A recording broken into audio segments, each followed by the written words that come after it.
Welcome back to What If Rayquaza Was a Z Fighter. Last time we left off here, Rayquaza had just brutally murdered Deborah here.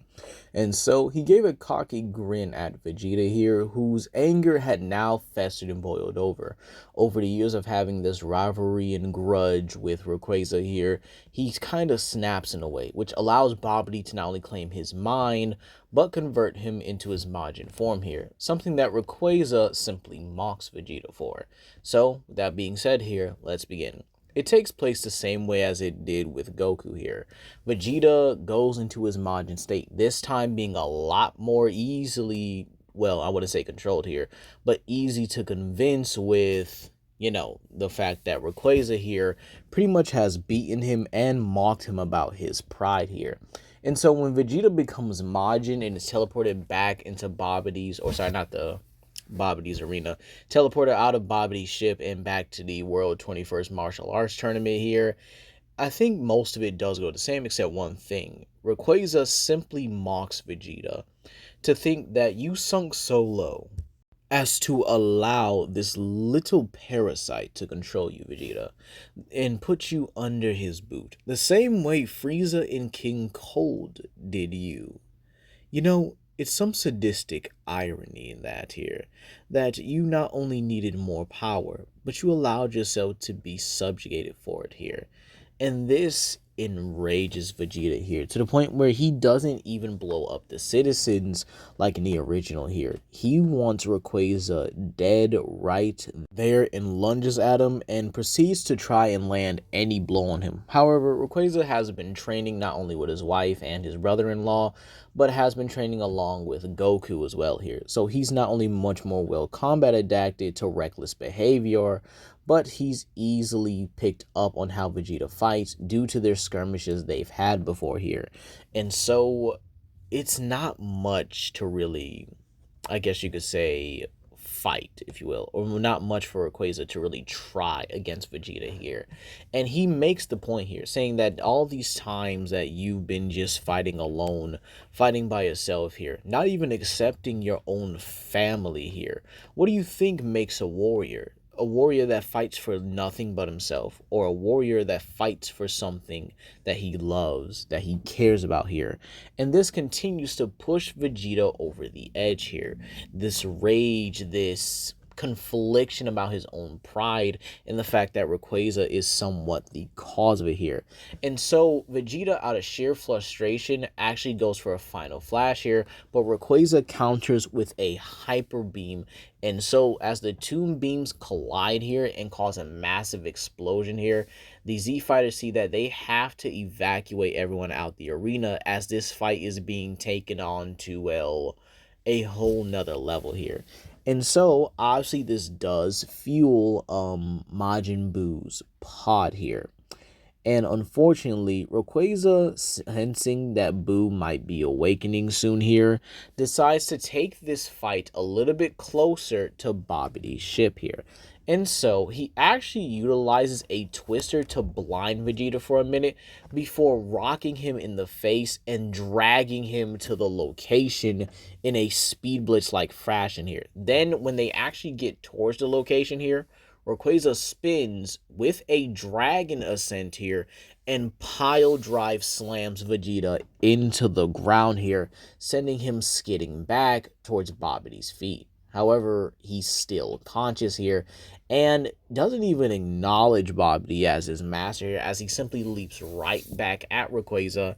And well, at this point, Rayquaza's kind of tired of Vegeta's nonsense here and whips up another twister, but this time actually causes it to freeze with Ice Beam here. So basically he creates an icy twister, if you will, here, which actually begins to slowly chip at Vegeta until Vegeta, now realizing what's going to happen to him again, tries to use a final flash, or let's actually change that here, a big bang attack at the center of the storm here. However, it's too late as Rayquaza simply dive bombs him with a dragon pulse from the back.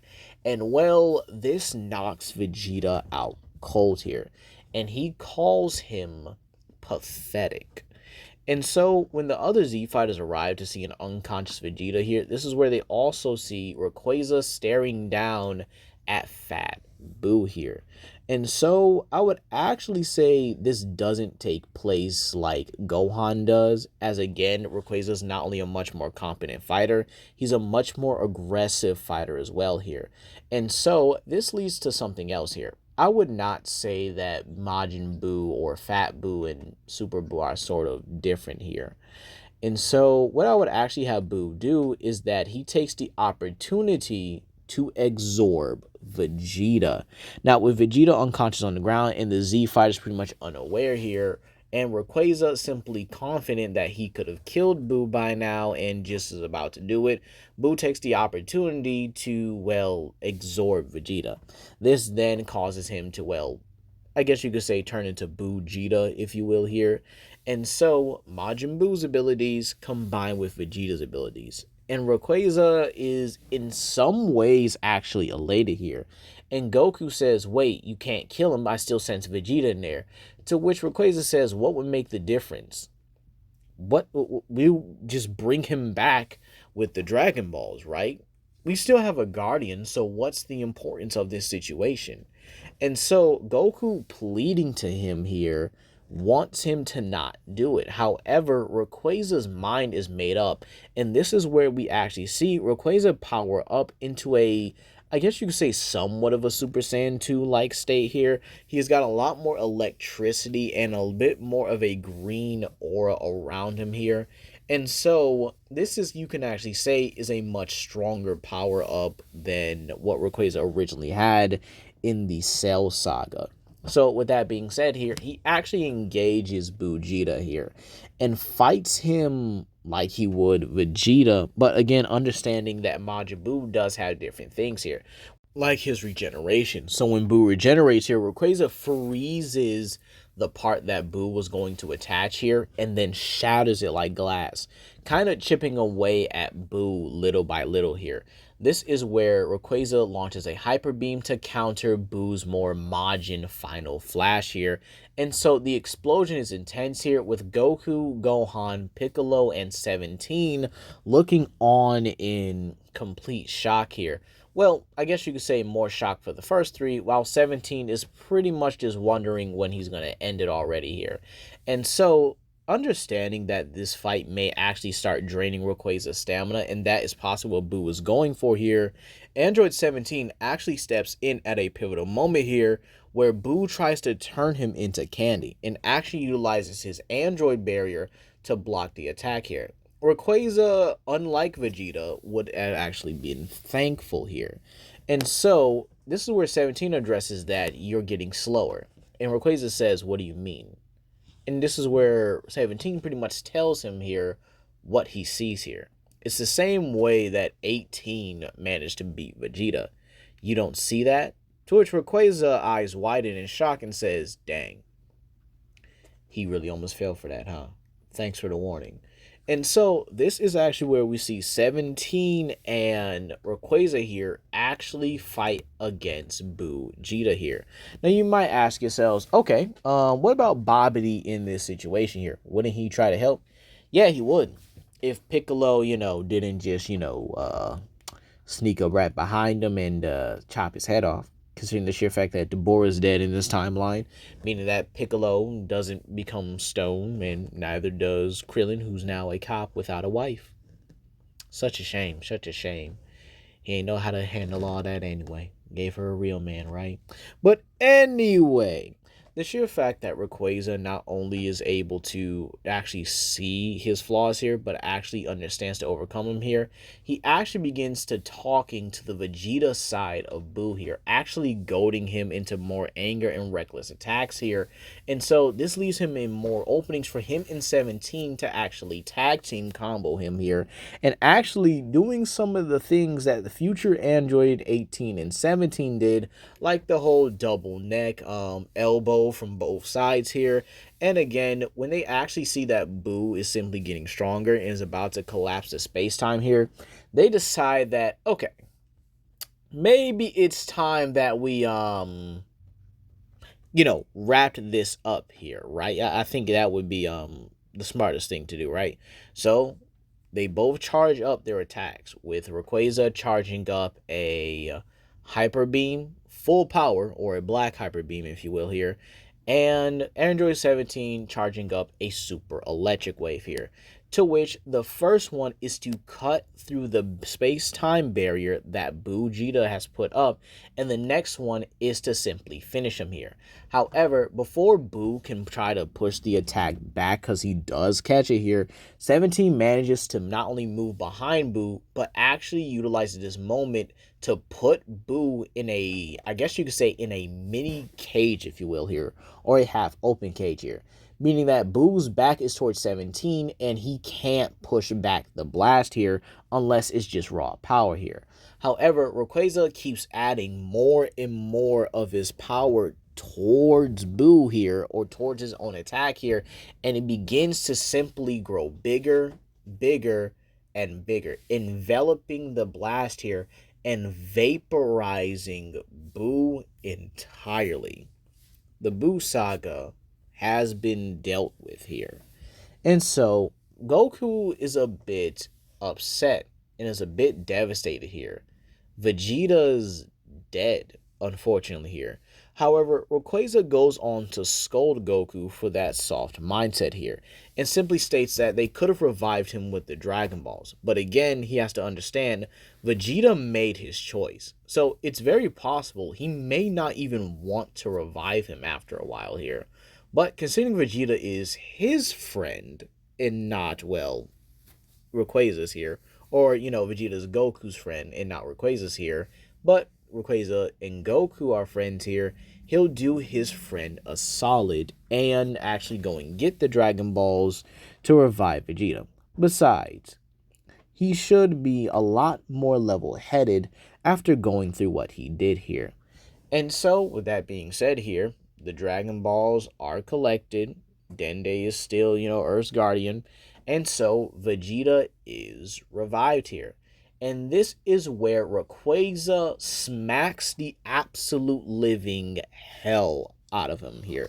And when I mean it's not even a forehand, it's a straight up backhand. Like a pimp named Slickback's backhand here.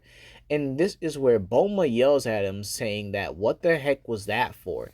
To which Rayquaza scolds her and scolds Vegeta, telling him and telling her that right now her husband put the Earth on risk, put her at risk, and put their child at risk here because he couldn't understand his own pride and decided to, let's just, what's the word I'm looking for? Relapse into a servitude mode. To which, when Vegeta actually goes to try and state that he wasn't delegating himself to Babidi's service here, and this sort of Rayquaza again snaps at him again, but this time has a hand around his throat so that Vegeta can get the point here. Your strength depends on you, not your pride. You. You want to grow stronger, but yet you chose the easy way out. Try to get a power boost because you were so mad that your opponents or your rivals here were stronger than you. And you chose to just have Bobby, unlock your own potential? What happened to that sand pride then? Why would you delegate yourself to a servant role again here? When you already been through that with Frieza and King Cold, under even the likes of those other grunts, Zarbon and Dodoria, even the Ginyu Force? You went that low just because you wanted to get stronger? And so when Rayquaza throws Vegeta on the ground here, Vegeta takes the moment to simply reflect here. And so everyone eventually does leave the lookout, except for Bulma, who actually sits beside Vegeta, asking him if he's okay. And so Vegeta now has to think about a lot of things here. Rayquaza was right. He let himself sink so low just to get an advantage. Now, sure, his potential is unlocked, but now he feels like it's not earned. It's not deserved even. And so Vegeta does take that time to I guess you could say, reflect, and does apologize to Bulma and thanks her for everything, even giving Trunks an actual genuine hug because of this lesson he's learned here. So, what happens then? Well, Rayquaza and 18 do have a second child, but it's more of a baby at this time here. While Kyogre, their daughter here, is around the same age as Trunks and Goten, or at least, grows up to be just like them during that time skip here. Rayquaza and Goku do drain here, and Goku is about just at the door of Super Saiyan 3 here, while Rayquaza is simply just gaining more power from training and the experience here. However, sometimes he does wonder about his planet. Now, as for their child, I decided to kind of keep it as a dragon theme here, and he names his child Salamence. And again, don't think it's too out of the box out there for Rayquaza to have one of his children be named after another dragon here.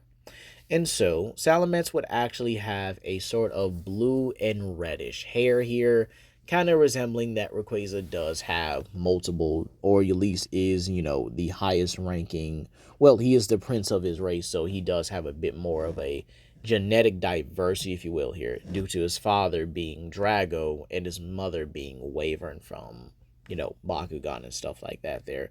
So we could say that his parents do come with a lot of genetic diversity, and this would actually transfer over to him. So it is what it is. Now, the coming of Beerus. Now, how does that go here? Well, believe it or not here, Beerus wakes up just like in the original. However, he finds out that not only did Goku kill Frieza, but that the one who slayed Majin Buu was Rayquaza. To which this actually gets Beerus a little bit shocked here. The Dragon Prince himself was the one to kill Majin Buu. Did he even have help for that? And he says, yes, a little bit, but it was him that dealt the final blow and incinerated Buu. To which he says, the sand that killed Frieza and the dragon that killed Majin Buu.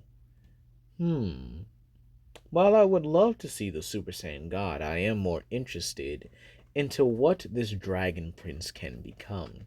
So, like in the original, Beerus does travel to King Kai's planet where Goku is training at the moment here, while, the Z Fighters are actually at Bulma's birthday party here. So, how does that go here? Well, I would actually say this goes like in the original here, with Goku actually going Super Saiyan 3, but this is his first time using the transformation here, or probably his third time, I would definitely say here. He does unlock it during the time skip here. However, the way he uses it is a bit sparingly, considering the energy drain. So he's trying to find a way to control and master it here. So he uses it against Beerus, and well, like in the original, Beerus hits him with the poke and shoulder combo, or the flick and shoulder combo. He beats him pretty easily here. And then when Goku, tries to get up, he hits him with the back neck chop, telling him that, well, I can see why you killed Frieza, or how you killed Frieza. You're definitely strong here, but not exactly the power I'm looking for here. Well, on to Earth. Better go find that Dragon Prince here. And so when, Beerus arrives in the original here, Vegeta is a bit frantic. However, unlike in the original here, Beerus does tease Vegeta, but doesn't show too much of an interest of him being a Super Saiyan God here. And so he asks Vegeta, where is the Dragon Prince? To which Vegeta, albeit a little bit, I guess you could say, I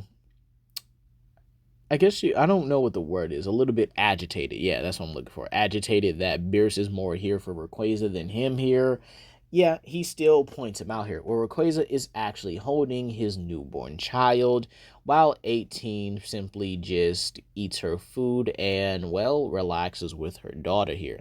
However, when Beerus comes into view here, Rayquaza immediately freezes and actually gets an excited look rather than fear. And so this would actually mean Rayquaza is definitely a bit different than the others here. And when Beerus actually asks him for a battle rather than a time of camaraderie or to really understand him, Rayquaza simply accepts, and the two of them take off into the air. And so I would actually end it off with them flexing their power. And that's where I'm going to leave it off here, you guys.